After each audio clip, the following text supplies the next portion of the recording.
What's up, guys? Welcome back to Talkin Hawkins, our Stranger Things in review. Welcome to Project Potter, guys. My name is Kyle, your host. Guys, this is season 3, episode 4, the best episode, I'm going to tell you right now, of season 3, and one of the better episodes, I think, of the series. Really, really good stuff here, guys. If you haven't seen the series before, what I do is go through my favorite scenes or thoughts. I do a favorite hero, or a favorite character, I should say, the Hawkins hero, the mouth breather, which is my least favorite character, and a score of 10, guys. So jumping right into it. Some things I really, really liked in this. Better Hopper in this one, still a little crazy, but his crazy was used here a little over the top to just beat the shit out of Larry, dude. And Larry deserved it, man. When he said, "Don't give me the dead daughter spiel," because he's like, "I just don't care." And I was like, "Oh, dude, you're about to get wrecked by Hopper." I love when Larry tries to leave, too, after Hopper and Joyce are like, working as a great team and interrogating him and finding out about the plans and everything. And he's like, "Lair, where you going, Lair?" And he like almost gets out of the window and he pulls him back. He's like, "Oh, get over here, dude." And eventually ties him up. And I think it's funny because his wife comes home later and she's like part of that aerobics class with the evil Russian. So I think that was a good callback. But all that stuff was awesome. I mean, seeing Joyce and Hopper again work as a team when Hopper starts like beating the shit out of Larry, and then the secretary goes to call the police, and then Joyce rips the cord out. She's like, "Who are you going to call? The police?" That was all really awesome. I love how Will was like the person who was telling the group, like, "Hey, I felt the mind flare a couple times, and I kind of complained about this earlier in the season, guys, but it makes sense now. So I like they tied it back." But he's like, "Yo, I felt it at the movies the first time, then in the field." He's like, "And then the other night I felt it," and he's like, "The mind flayer is like kind of dormant in you, and then when he needs you, that's when he uses you." The mind flayer likes it cold, and so they see Billy, who normally has his shirt off at the pool in the middle of summer. He's got like a t-shirt on. He's got a blanket over his legs. He's got an icy. Like he's like, it's funny because he's like trying to pretend to be normal Billy, but the mind flayer is clearly like, "Dude, it's fucking way too hot in here." And so that's a funny scene. Obviously, we have the sauna test guys at the end. But there's a nice scene, too, where Mike and Elle talk, and Mike is, like, trying to apologize. And she's like, "Okay, well, if I'm such a different species, then maybe we shouldn't be together." And then Mike is like, "What are you talking about?" And he's like, "You spied on me?" He's like, "That's against the rules." And she goes, "I make my own rules." Boom, drops the mic on him. And I was like, "Oh, damn, Elle. She's got a good point, but also still pretty messed up what you did, Elle." Nancy Drew, as they call her, she goes and sees the old lady who the guy they find out from their boss because Jonathan and Nancy are fired. And this dude is like now one of these zombie people, the mind flayer people, which kind of reminds me of the Horcrux in Harry Potter, where they have like the necklace on or whatever. And it's like, it makes you a different person, where it like takes your negative energy and like puts it out there, where he's still obviously pretending to be like the head journalist or whatever, but he's like being kind of a dick now. But he's still speaking facts, where he's like, "Bet you guys didn't know that woman was a paranoid schizophrenic, did you?" And they're like, "Oh, we did not know that." And that's how they think, like, to explain what's going on there. And they don't quite have proof yet, but Nancy's like, "Man, I thought I was so right." And she has an amazing scene with her mom where they're talking there, and she's like, it's an emotional scene, and she's like, "Man, this world will beat you down over and over." And she's like, "Most people give up," but she's like, "Not you." She's like, "You're a fighter." And she's like, "I don't know where you get it from." And then Nancy's like, "I get it from you, Mom, okay? I get it from you. Mom, what didn't you get?" But no, that's a really nice scene, seriously. We also, guys, find out that like what happens to the people that Billy brings there. And now it's like Billy and Heather working together.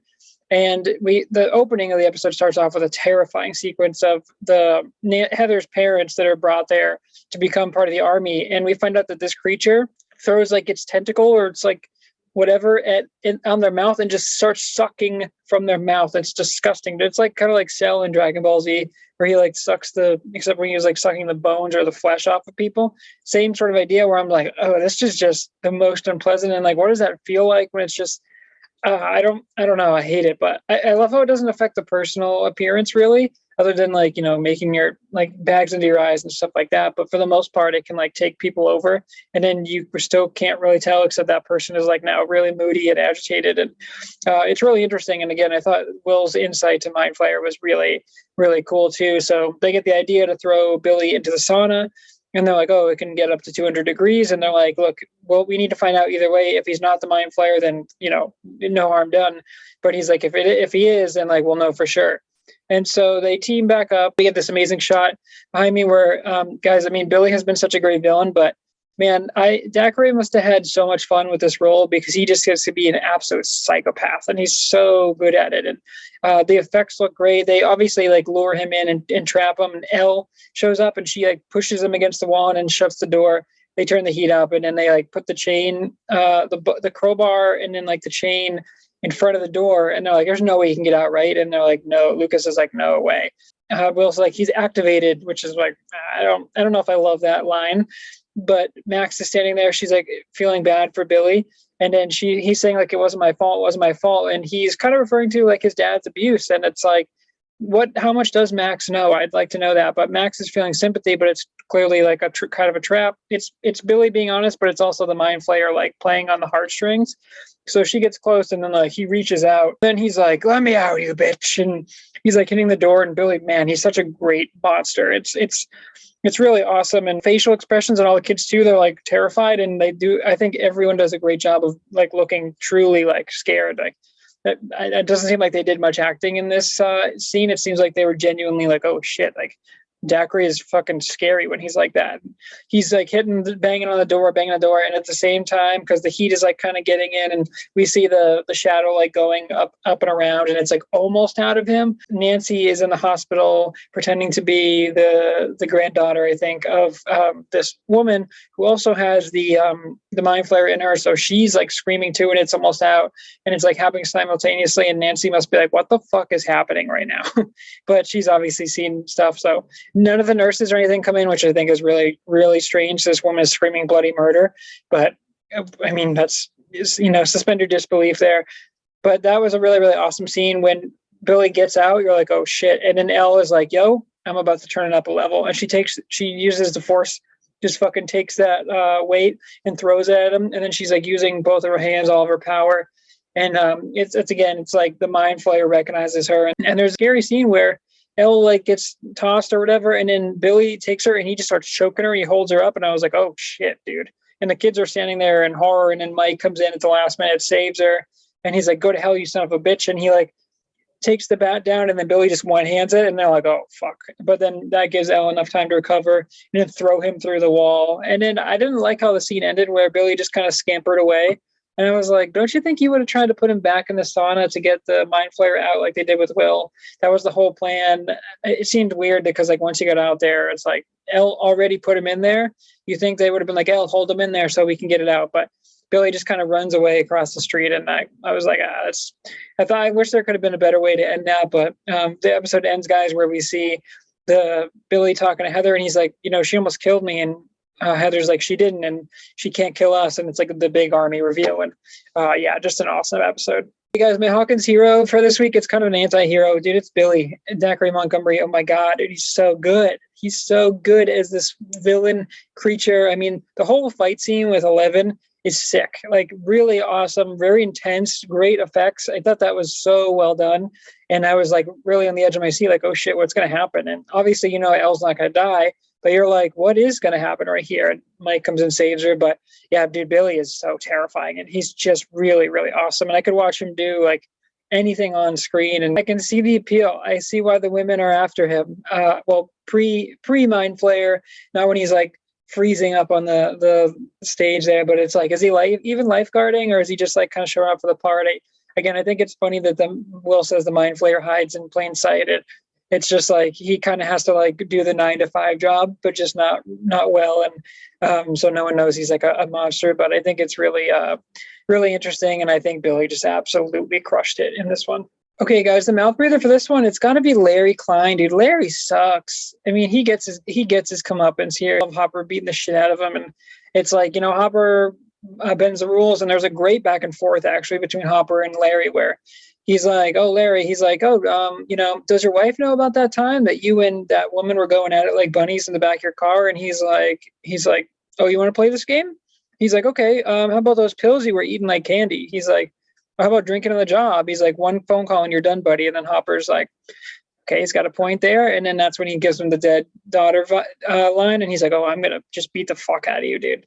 And yeah, that whole sequence is great. And obviously there are going to be ramifications and see what's going on there. But one thing I did think about here, guys, since it's 1985, is that when like he's like handcuffed to the wall or whatever. And if you come home, the wife, like obviously like, oh my God, are you okay? But she's like, what happened? And then I started thinking about like how they're going to explain that and like blame Hopper. And in my head, I'm like, oh, just take a picture. But then I'm like, oh, well, you have to have a camera because you can't just take out your phone and like take a picture. So it's like it's almost more like a he said, she said scenario. So it's probably why Hopper can get away with a lot of the shit he can get away with. But I thought that was great, like justice for him. And it's like, you know what, Hopper, you finally put all that rage to good use. So good for you, buddy. And Larry, you just suck eggs. All right, guys, that brings us to the score. This is a 9.8. This is a very, very good episode, dude. This is one of my favorite episodes. I think an excellent episode overall. The pacing was great. I thought the emotional scenes were great. Guys, I didn't even talk about freaking Lucas's sister stealing the show and was in strong contention and actually probably had my Hawkins hero for most of the episode until we went into Billy at the end there. But she was excellent. She's like, you know what? This is all about me providing a service for you guys. And she's like, how valuable am I to you to get in that vent? She's like, pretty valuable, it seems. And she's like, what am I going to be rewarded for? And sorry, I didn't even mention any of that stuff, guys. With Dustin, Billy, Robin, and Erica getting in there. She goes through the vents. They tape her up there, and then she comes back down, opens the door, and it turns out this is like a giant elevator. And so they're hitting all the buttons, and they start free falling down there. And it's like, oh, dude, that's about to get much worse for them, I'm sure. But that's an interesting subplot. And I'm sorry, I forgot to mention it originally, guys. But yeah, I just think everything was awesome. And again, Nancy and her mom's speech was really good. Finding out how that creature like sucks people's mouths. Ugh, gives me the heebie-jeebies, dude. I do not like that. It's a really, really awesome effect, though. It's just like pumping out. It's I do not like that. It's terrifying. And then of course we get the whole scene with Billy and then Will stuff. And Lucas actually has a moment where he's like, Will, hey man, like the campaign was good. We didn't need to, like, you know, he's trying to apologize for D&D, and Will's like, you know what, man, it's fine. He's like, there are bigger things now. And it's like, oh, okay, Will's being the bigger man here. And he's like, you know what? Will's like, you know what, guys, we had a rough day yesterday. Okay. I cried a little bit. It was raining all day. He's like, you know, we didn't finish the campaign. I spent like 4 days making. He's like, it's cool, dude. He's like, I just don't want to die today to Billy. Like, he's a beautiful monster. That was all good, but just excellent. And of course, like little music cues that they have. The licensed music, obviously, guys, has in season 3 has been incredible, and throughout the whole series. I haven't mentioned that as much, but yeah, I just think it was just one of the best episodes so far. All right, guys. Well, that's it. That's another episode of Talkin' Hawkins, our Stranger Things in review. So, guys, we have just 4 episodes left now. So thanks for checking out the channel, guys. Appreciate you stopping by. If you did like the content, please consider liking, commenting, subscribing. And until next week, guys, peace.